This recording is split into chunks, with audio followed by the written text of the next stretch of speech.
Every time these new children are found, we have to grieve. We have to grieve those innocent children, lives that were lost for no justifiable reason.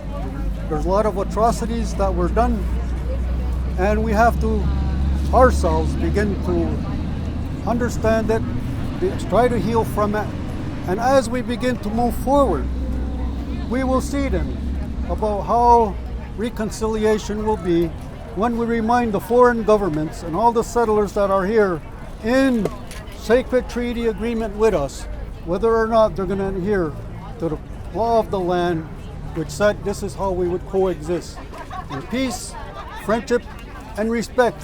Because if everybody understood this, there'd be no inter-city killing, there'd be no rapes, there'd be no discrimination against anybody, and for whatever reason, because we understand that we are all sacred beings. In a perfect world, I would love there to be a sea of orange. I would love that people from all over come and show up.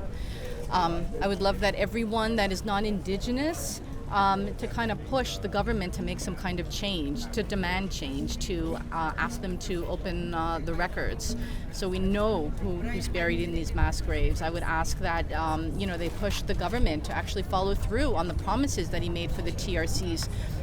Scanning the residential school sites was actually part of the agreement, and Justin Trudeau said he would do it, but he decided, I don't know, that he wasn't going to. Maybe now he can help us out. And I would like to see some kind of accountability, because losing one child is devastating. Like, the numbers are over 1,000 now.